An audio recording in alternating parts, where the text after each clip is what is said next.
10 बजे की इस बुलेटिन में आपका स्वागत है। मैं हूं आपके साथ आशा झा और नजर पश्चिम बंगाल चुनाव पर है। तो गर्मी का मौसम बढ़ने के साथ ही पश्चिम बंगाल का सियासी पारा भी लगातार बढ़ता जा रहा है। कल प्रधानमंत्री मोदी ने कोलकाता के ब्रिगेड परेड ग्राउंड में विशाल जनसभा को संबोधित किया।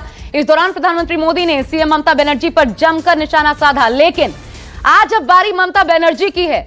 और आपको बता दें, सड़कों पर एक बार फिर ममता बनर्जी कल सिलीगुड़ी के बाद आज कोलकाता में शक्ति प्रदर्शन करती हुई दिखाई पड़ेंगी।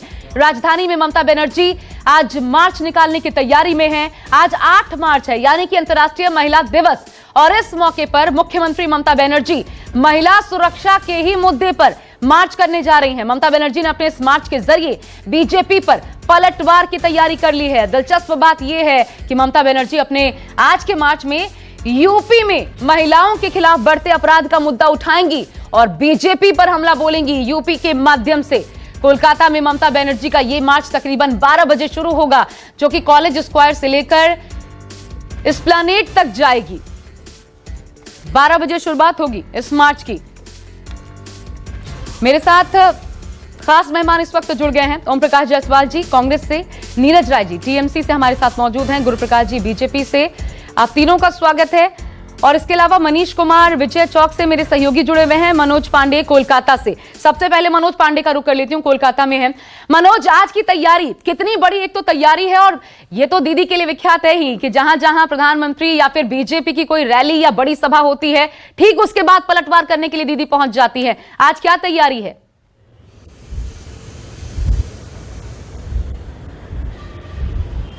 जी देखिए, कह सकते हैं कि अंतर्राष्ट्रीय महिला दिवस पे दीदी बहुत भव्य तरीके से आज यहाँ कोलकाता के कॉलेज स्क्वायर से लेकर एस्प्लैनेड तक एक रैली निकालने वाली है। आपको बता दें कि जिस तरह से प्रधानमंत्री की कल ब्रिगेड में जो सभा हुई थी, कहीं ना कहीं उसका एक तरह से पलटवार आज यहाँ पे देखने को मिलेगा, क्योंकि जिस तरह से बीजेपी पार्टी लगातार प्रयास करके काफी भीड़ यहाँ पे एकत्रित की थी, लोगों को यहाँ पे एकत्रित किए थे, और प्रधानमंत्री नरेंद्र मोदी ने देखे सीधा मुख्यमंत्री ममता बनर्जी पे कई चीजों पर उन्होंने साफ तौर पर हमला किया है। उसी के जवाब में कह सकते हैं आज अंतर्राष्ट्रीय महिला दिवस है। इसी के उपलक्ष्य में यहाँ पे जो मुख्यमंत्री ममता बनर्जी का काफिला निकलेगा, रोड मार्च होगा।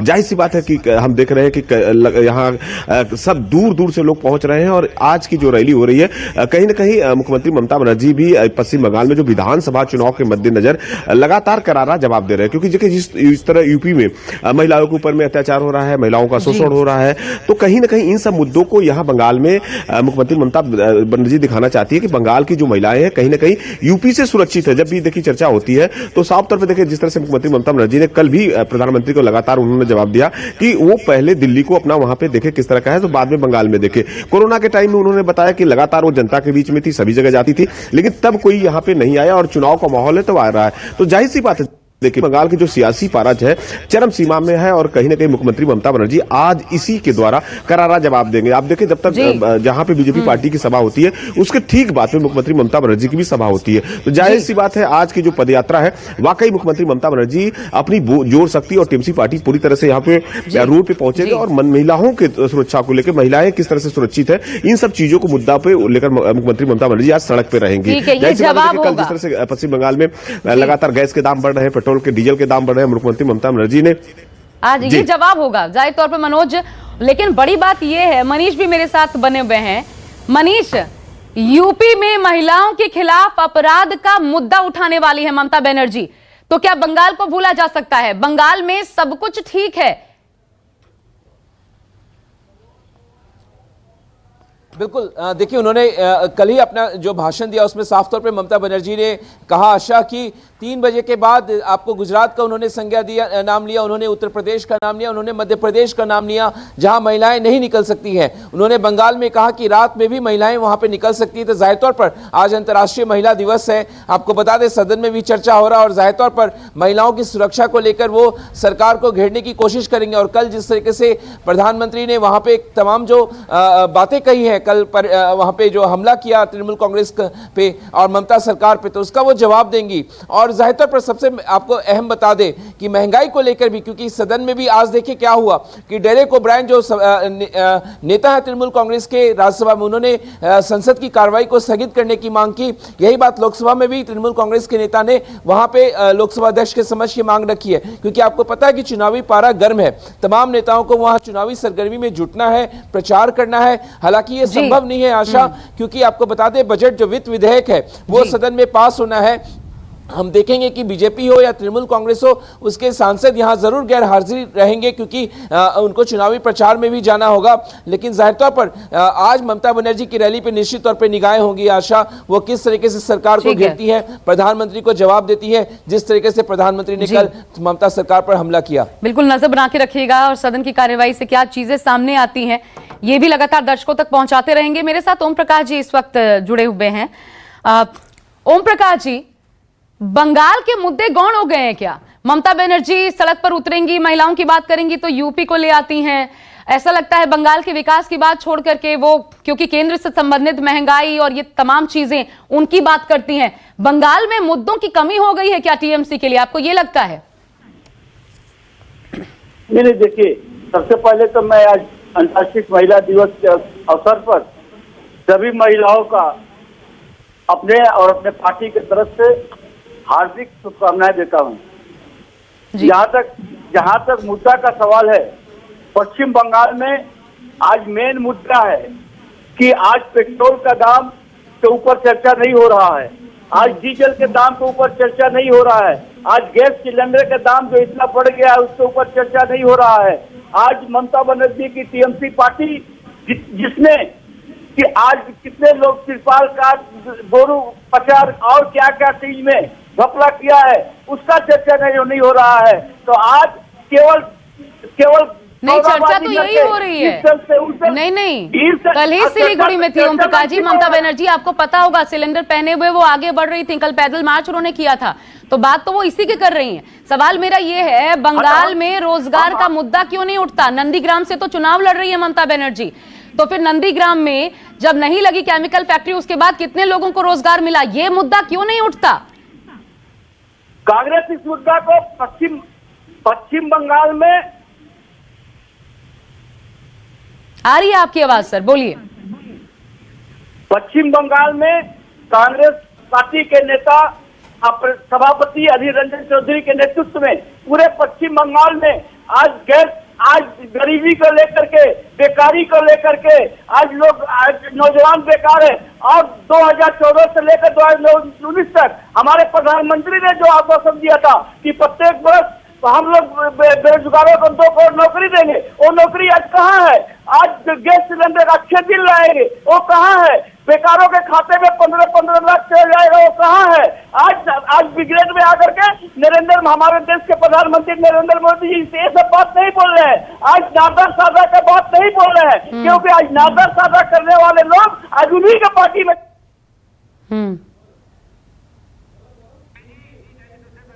आपकी आवाज में थोड़ी सी डिस्टर्बेंस है, नहीं आ पाई अभी आपकी बात की आवाज, लेकिन मैं दोबारा आपके पास आती हूं।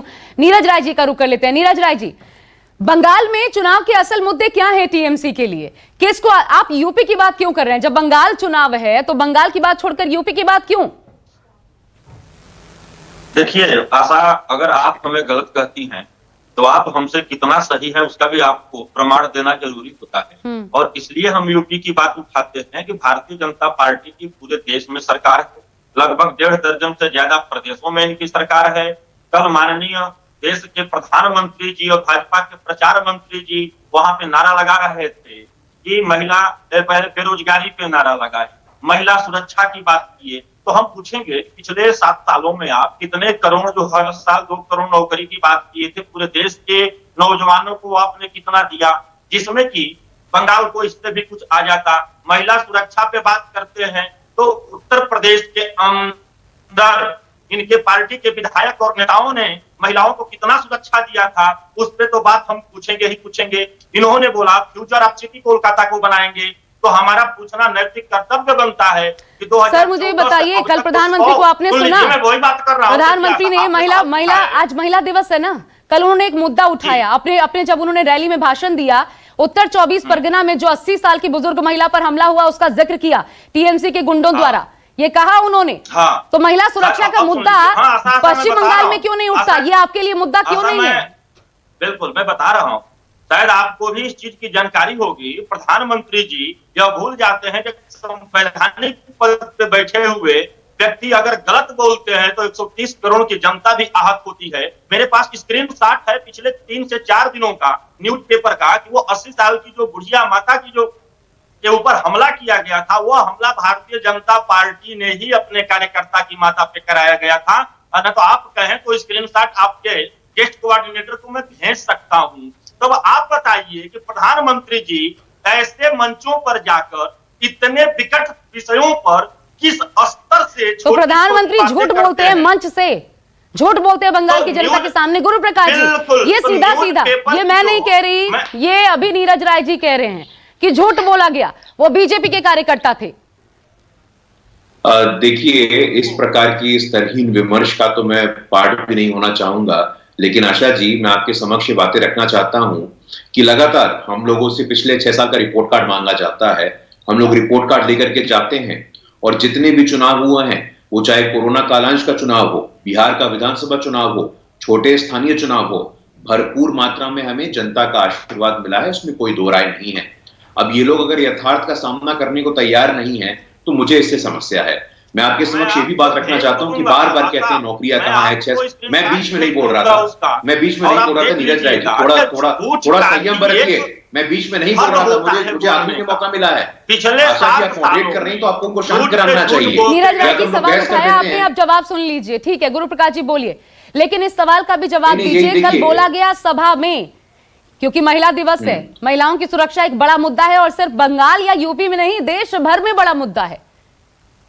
100% मैं आपकी बातों से सहमत हूं आज, लेकिन आज ये जो मानसिक दिवालियापन का अपना परिचय दे रहे हैं टीएमसी के लोग, जो बौखला गए हैं, हड़बड़ा गए हैं। आपकी पार्टी में आंतरिक लोकतंत्र नहीं होगा सर, लेकिन इस देश में लोकतंत्र है, इस शहरों में लोकतंत्र है। लोकतंत्र का परिचय दीजिए। आपको मौका मिला, आपने बोला मुझे मौका मिला, मुझे बोलने दीजिए। आप बार बार कहते हैं, देखिए हमारे नेता वहां पे कई महीनों से बैठे हैं, प्रचार कर रहे हैं, किन विषयों पे बात कर रहे हैं। कहते हैं 7वां वेतन आयोग का रिकमेंडेशन लागू होना चाहिए कि नहीं होना चाहिए, प्रधानमंत्री किसान सम्मान निधि योजना लागू होना चाहिए कि नहीं होना चाहिए। आप लोग मुद्दों पे बात नहीं करते हैं। जितनी शक्ति, जितनी एनर्जी आपको भारतीय जनता पार्टी, अरे भैया देखिए, मैं ऐसे में ऐसे देखिए, मैं आपसे चिल्ला चुप नहीं करूंगा, मेरा ये स्तर नहीं कि आपसे बहस करूं।